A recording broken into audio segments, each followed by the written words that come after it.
દારૂ ડીચી નમીરાએ બ્રેકની જગ્યાએ એક્સિલેટર દબાવ્યું. સુરતમાં 5ને ઉડાવતા વૃદ્ધાનું મોત. 8 વર્ષનું બાળક ગંભીર. કારમાં જ નશો કર્યો હતો. પોલીસે મિત્ર સાથે દબોચ્યો.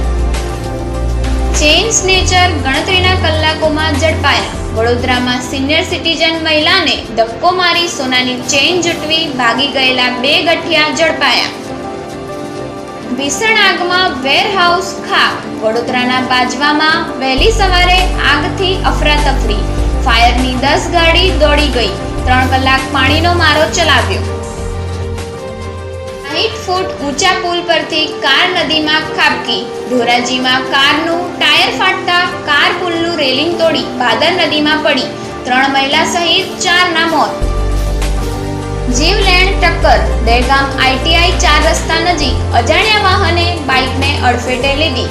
ભાજપના શક્તિ કેન્દ્રના પ્રમુખનું અકસ્માતમાં મોત. નડિયાદના માથાભારે શખ્સની દાદાગીરી. બેટાસીના ખેડૂત અને તેમના 2 પુત્રોને 15 દિવસ સુધી બંધક બનાવી રાખ્યા. જમીનનું કામ ન કરાવે તો જાનથી મારી નાખવાની ધમકી આપી.